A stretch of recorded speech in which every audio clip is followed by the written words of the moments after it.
Hey everybody, it's Zach. Welcome back to the Heroverse. And guys, we just got done with episode 3 of Outer Banks Season 3 called Fathers and Sons. We just got done watching episode 2 and we just did our review, so we're back again with another episode review. Before we start the video, definitely remember to subscribe to the channel and put on notifications, like this video. I'm going to let Annie actually go first because she went first last time, but I'm actually let her go first again because this episode I feel like she liked a little bit more than I did. I definitely think last episode was a lot. I think personally I liked it a little bit more. This episode was still good, but I'm excited now that things are going to pick up, like going into episode 4, like things are really going to pick up. And I feel like at the end of this episode I really started enjoying it because it makes us wonder about like whether this character's like is like it makes us wonder if like this character's okay or not, or like, so I'll get more into it in a minute. But like, Annie, what do you think about this episode? Like, let me know. I like how John B finally got, like, saw Big John. Yeah. And he, like, talked to him. Yeah. I like that too. Like, they kind of, and then, like, when they're at the house at OBX. Yeah. He's like... Because first, to let everybody know, like, that's what ends up happening in this episode is that, while we saw in last episode... with Kiara, Cleo, and JJ, and Pope, and Sarah, they all headed back to OBX because that's what John B told them to do, and of course, no one heard about the fact that his father is alive, that John B found his father. That cut out, but all they heard is head back to OBX. So, they had to find a way to get off themselves. But, before they got off the island, Big John had to get a piece, like, it was like a puzzle piece of a map to get to El Dorado, and they had to like get that before Carlos. Yeah, before Carlos was able to like find that piece, because I guess the one dude that was Big John's partner, RJ, apparently Carlos knows him as well. And I guess he said, I found it. He's like, it's not a coincidence that that I don't know if they know about John. Do they know about Big John and John B? I know he knew about John B, but did he know about Big John? Because he was looking for them, and he knows that they escaped, but I think he was looking for them. He's like, it's not a coincidence that they came over here, and and you wouldn't know Big John at all. So like that's what I'm saying. Like, so that's what I'm saying. Like, it was very interesting that he knows Big John's partner, and I'm pretty sure that also, Carlos might have worked with Big John at one point, I would assume, just because of the way it sounded before. So maybe they were all in workings, because even Ward even knew about Carlos, which was very interesting. I said he might be working for... I'm thinking they were all working together at some point. I'm thinking, because even, like I said, Ward knew who Carlos was, about how much power he had. If you know, Ward's awake. Yeah, Ward is awake in this episode, which that was very interesting, the conversation that Ward had with Rafe, which Rafe actually ends up getting back to the Outer Banks. Well, not back to the Outer Banks, but gets back to Ward. Yeah, what's it called? Guadalupe. Yeah, and Guadalupe.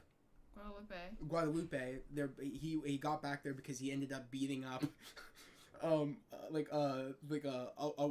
guess it looked like a guy and a girl's honeymoon, and he like beat the shit out of him and ended up taking like his tourist boat pass to get back home. And his boat and Annie's like, I was like, Annie, I feel bad for this dude. Like, Rafe is about to beat his ass, and he's like, he wouldn't do that. Cut to Rafe walking out of the alleyway with his hat on and stealing his wallet. I said he's going to steal his money. I even said to Annie, he's going to steal his money because he wants to get out of there. And I was wondering what Rafe was doing. I was like, why didn't he like just steal the boat? Like, what is he doing? You want to tell him why I said that? Why did you say that again? Because you like Rafe? Annie likes Rafe. That's new to me because she never really liked that character, so... No, I lied to you and told you I hated that character. Okay. But that was very interesting. So I'm wondering also, like... What else did you like about this episode? But besides the fact that we're all in Outer Banks by the end of this episode. I'm just glad that Sarah's back with John B because... And I pointed this out. I noticed she's wearing the part of the bandana he ripped up. Yeah. That was his, that she wore when they got married. Yeah. Well, also, the thing that I love is that when, they were on the boat, Big John and John B, I love the moment where, like, John B's like, I'm married. And he's like, she's not, you didn't get her pregnant, did you? And he's like, no, of course not. And it was really cool and really nice because he said, I can't be mad at you that you went after the prize. You know what I mean? I can't be mad that you chose, the prize that you wanted. You know what I mean? Like, Sarah, that you wanted, which was Sarah. So I thought that was cute. I was like, that was his prize that he wanted. He didn't care about, He eventually, I feel like, didn't. I don't even know if he would really even like. He wanted to go for the main prize that mattered, which was Sarah. He didn't care for like the goal. He's like, I want Sarah. So I mean, eventually he learned that. Oh my god, I just want Sarah. I don't care about the gold. But like I loved that when he's like, I can't be mad at you that you went after your prize. I was like, oh, that's really cute. I was like, I like that. And he cheers them, and they had beers. And he's like, oh, why is he letting his 18-year-old son drink? I'm like, are you kidding me? Like, bro's been gone for years. He has no right to tell John B he can't be drinking. And also, probably Big John already kind of figured, I've been gone all this time. My son thinks I'm dead. Of course he's gonna drink. You know what I mean? Like, a teenager is going to drink if your guardian isn't around. Of course, I wouldn't be doing it, but that's just me because I'm not about drinking and shit. But I just found that I thought that was funny. I thought that was funny that Annie was like, oh, wow. I was like, also Annie, it's a TV show. I would because I do like alcohol a lot, so.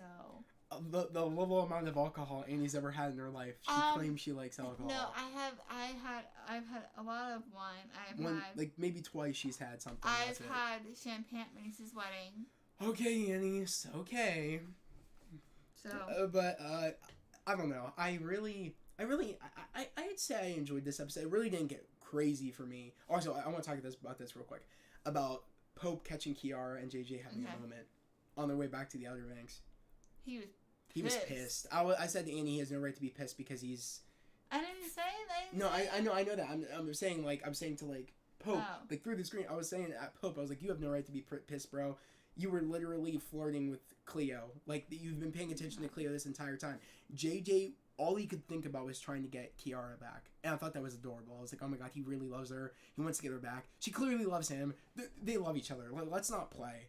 They love each other. I ship them. It's adorable. They need to be together by the end of the season. If not, we riot. I was going to say, I love the picture at the bottom of our OBX poster. With JJ and Kiara. It is cute.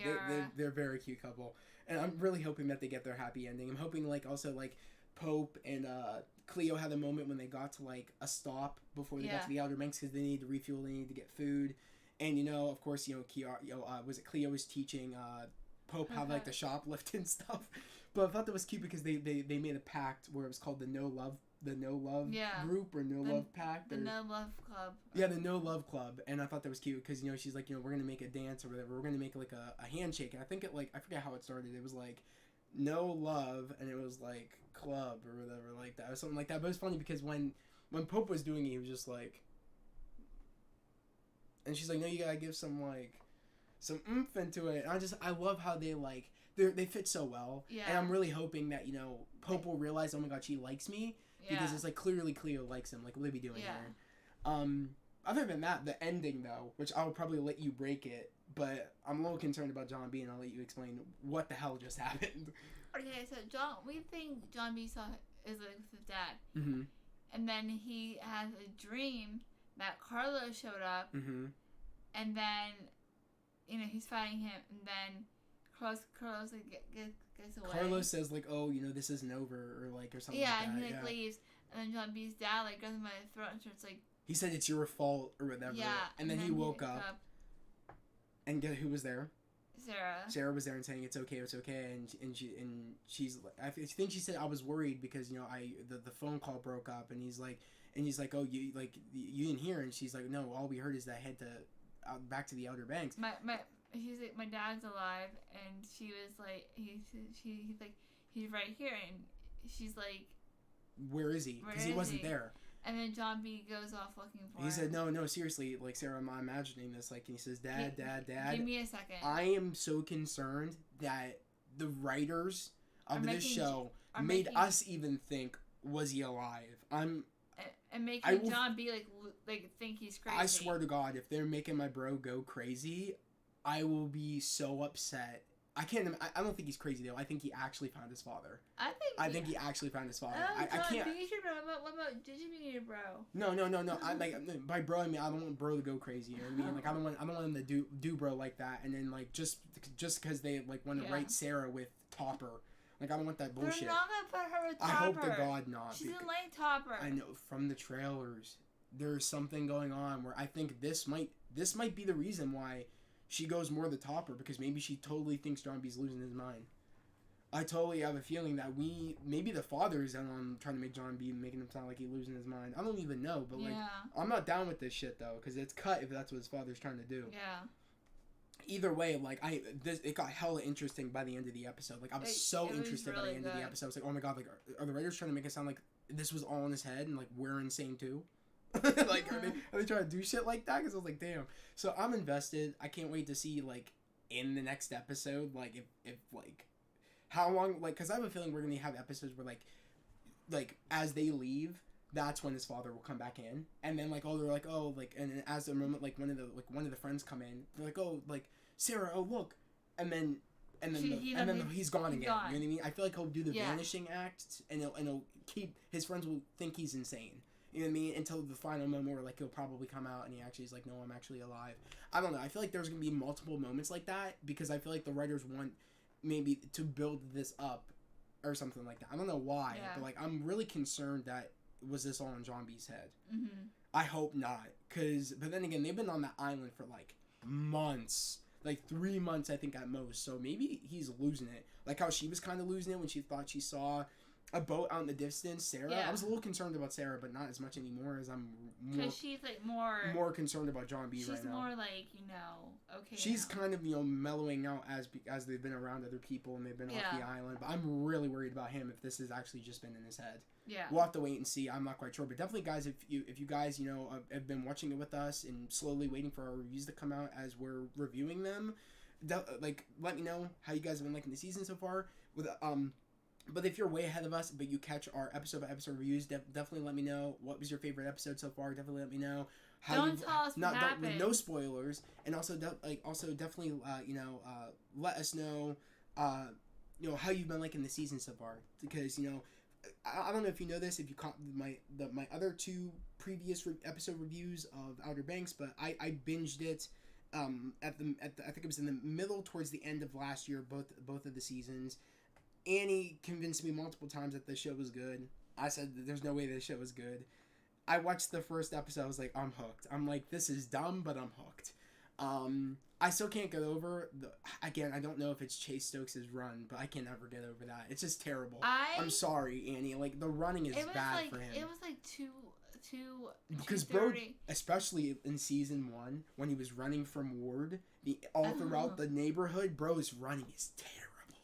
I don't know who his running coach is, but bro's got a terrible run. It was like 2:30 in the morning. I'm coming back into my room. Yeah. And I'm just binging it. And he comes out of his room and is like, "Is that lunch?" I'm like, "What?" He goes, Outer Banks. I'm like, "See, I told you would like it." Yeah, I was like, "Yeah, you weren't wrong. This is pretty good and interesting." Even though though it's nonsensical as shit, it's still a good show. But I can't get him watch Julie and the Phantom Scene. I'm not watching that. That's where I draw my limit. But other than that, guys, definitely let me know what you've been thinking of this season so far. Definitely let me know what your favorite episode is.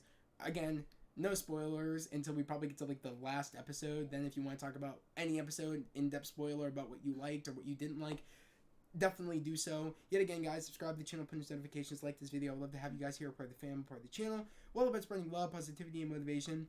And yet again, guys, we're almost to 700 subscribers. That is the goal. Right now, I want to say we're at like 658. Almost to 6, I think we're almost to 659 or something like that, if I'm correct.